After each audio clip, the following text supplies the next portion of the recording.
Managing Director, welcome to In Conversation. Thank you very much for having me. Is the worst of the pandemic recession over? The incoming data from the last months are less bleak than we anticipated some months ago. So the worst of the shock that brought our economy to stand still is indeed behind us. But not out of the woods yet. The green shoots of recovery are still tentative, uneven, and uncertain. But if we look at Asia, it does look as if things are picking up. China appears to be particularly in a V-shaped recovery. So at least, is there reason for optimism in our part of the world? We have to recognize that this is the first time in living memory when the Asian economies would shrink in any particular year. So we have to take seriously the shock that Asia has experienced. Indeed, China, among the economies that are on the road to recovery, has surprised us the most on the upside.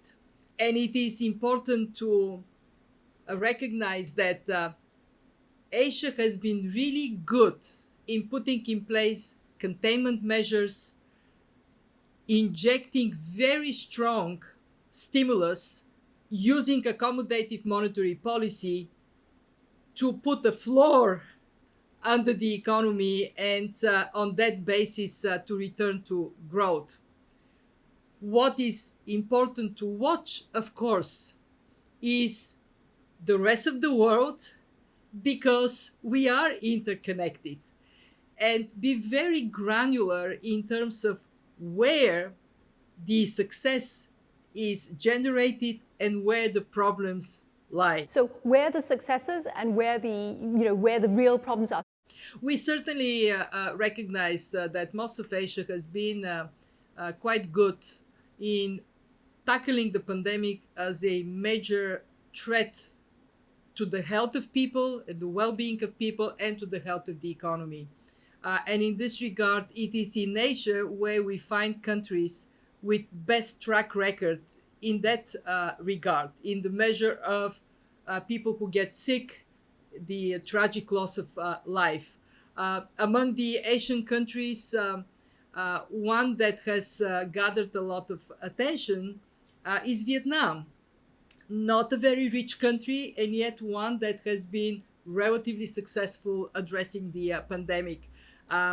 Singapore, China, they have been also on the front line of innovating economic stimuli that can be effective in moving growth faster. What we are also very impressed is that in Asia, trade, especially medical supplies, high tech, has been relatively resilient. What is impressive in this crisis? They're clearly winners. The digital economy has accelerated. Transformation towards the knowledge economy has accelerated. And Asia now benefits from the long-term investment in people, in education in particular. Where we see problems, these are parts of the economy that are really struggling. Very important for policymakers to redirect support going forward in a way that is underpinning this transformation rather than protecting parts of the economy that are going to be inevitably shrinking as we go forward.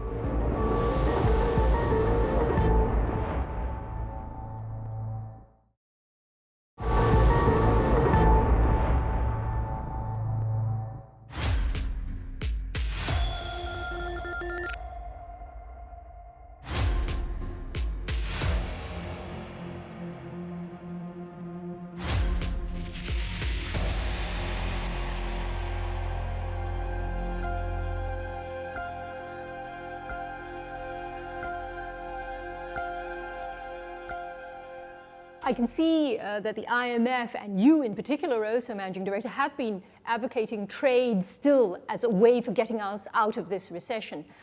But the struggle now is that the two largest economies in the world, China and the US, seem to be locked in a very, very bitter trade dispute. So that's not going to help all the rest of it, is it? We were concerned about trade tensions before the pandemic, and we always support finding a constructive way to overcome these tensions. The two largest economies are important for their own people, but they are very important for the global economy, and for this reason, finding a pathway to overcome differences is important for all of us. But what is that pathway, madam? Because it looks as if they don't seem to be finding it.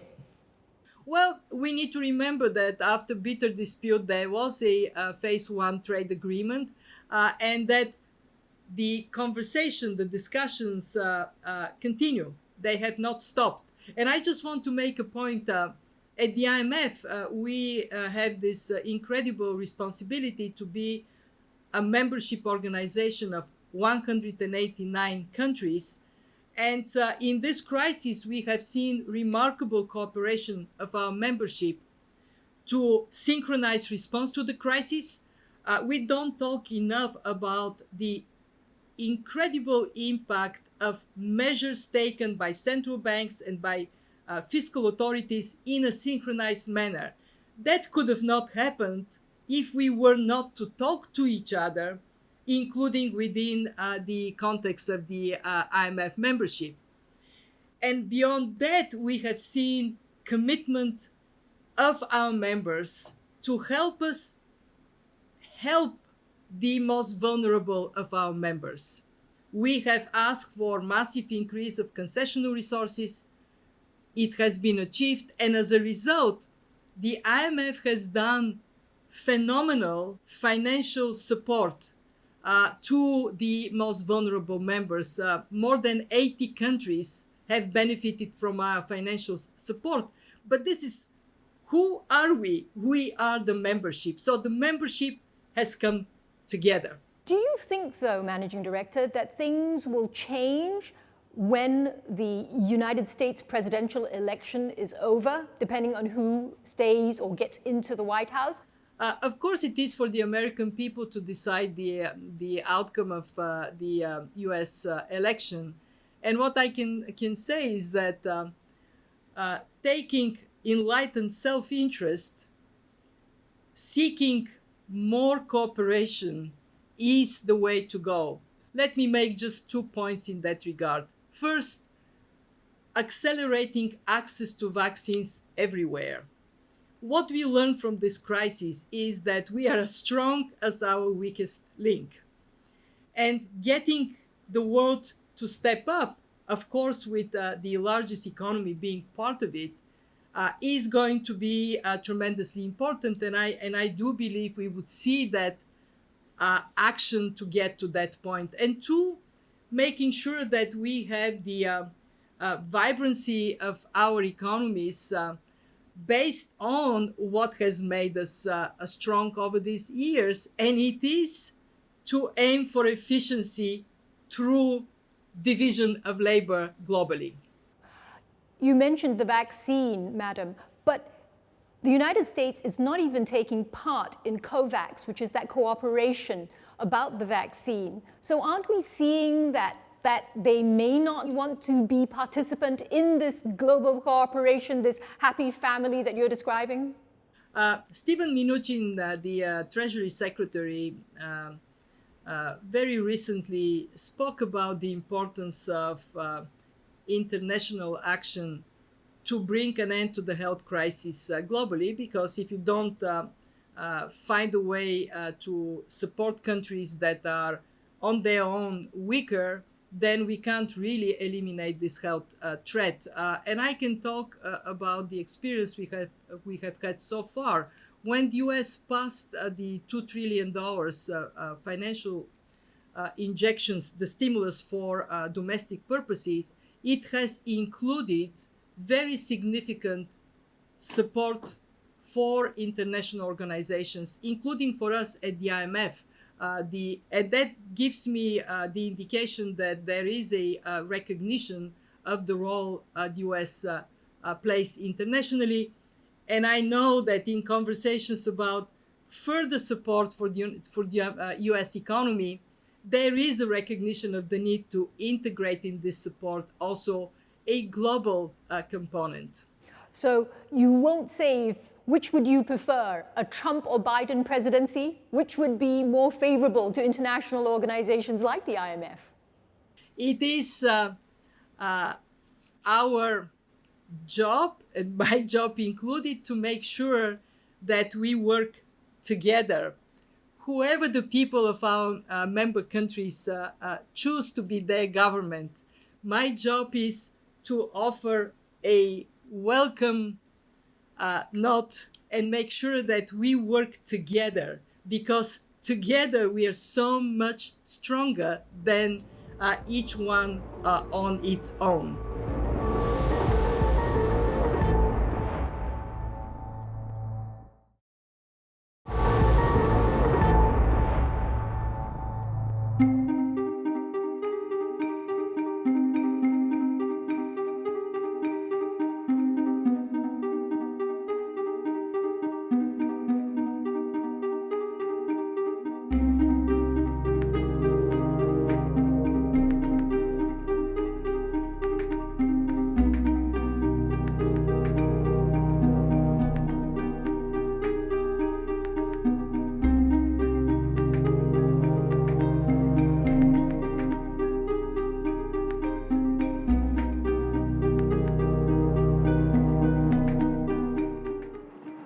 Are you thinking of things like flying when you say parts of the economy that aren't going to do well? I mean, are we saying that we don't think that tourism and aviation are those parts of the economy that we think we ought to let those bits fade off?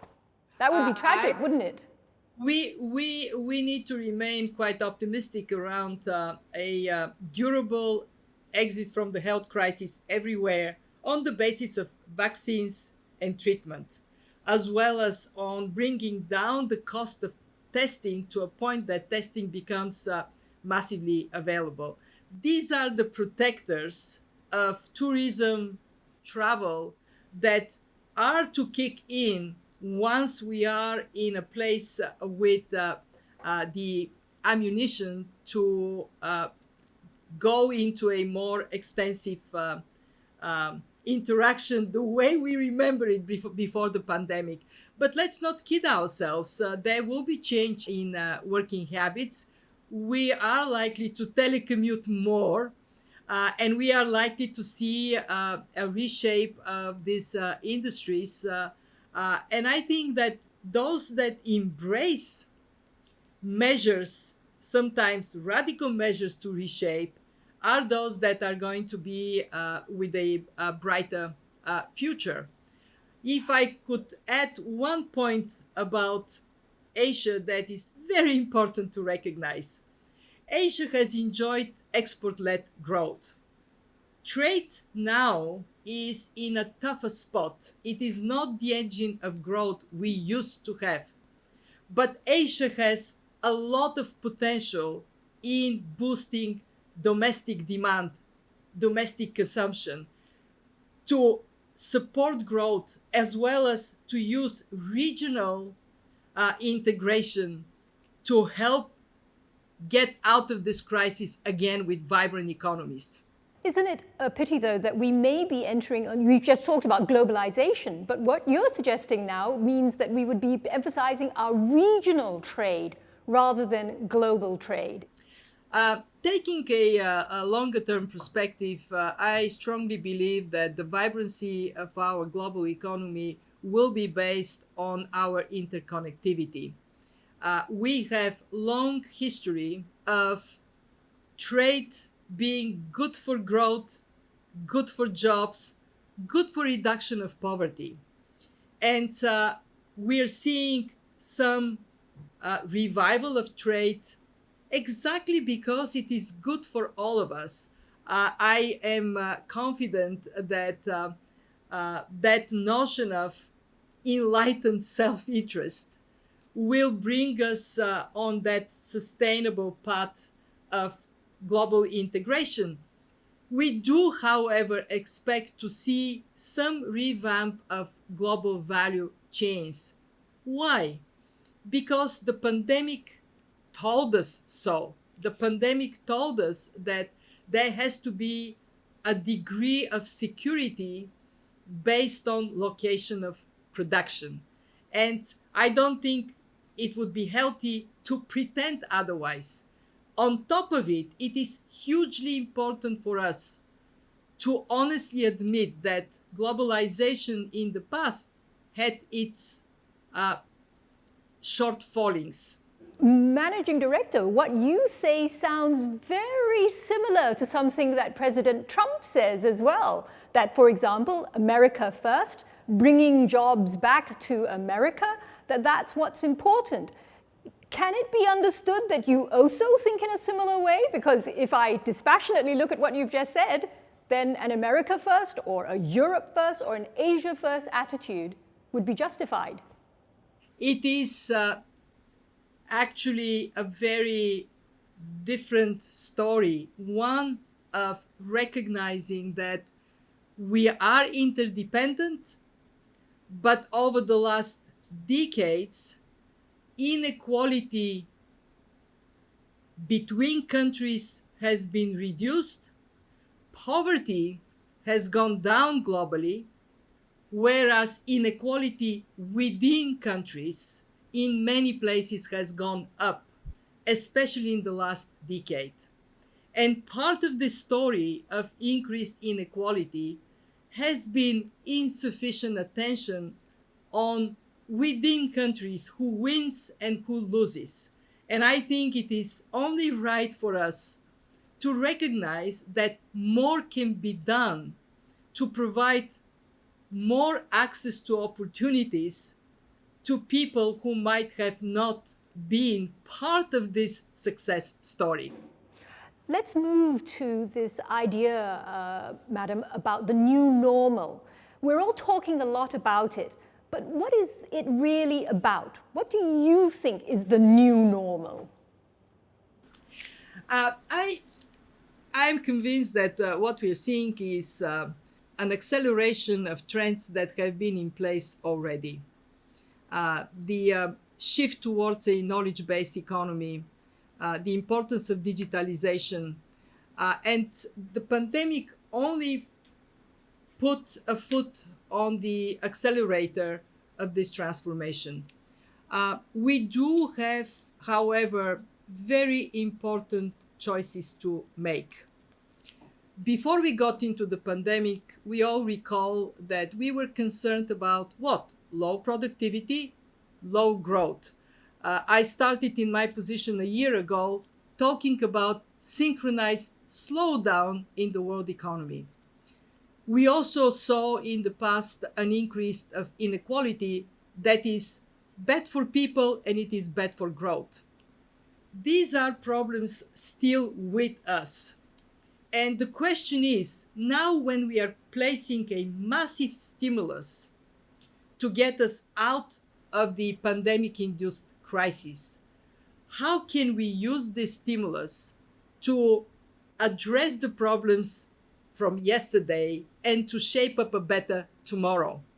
And what we advocate at the IMF for is emphasize low carbon climate resilient growth, because the climate crisis is already with us. Emphasize digital literacy and universal access to the internet so we can lift up productivity everywhere. Emphasize investing in people, the most valuable capital in their education, health, social protection. And make sure that we have a fairer world tomorrow than the one we had yesterday. These are choices we make. And at the IMF, our role is to demonstrate the economic significance of making the right choices. Madam, if we were to talk together again in 12 months from now, Do you think that we will be in what the IMF has also called one of the scenarios, and that is another outbreak in 2021? I am an optimist. I believe in our scientists. I believe in their ability to come up with solutions.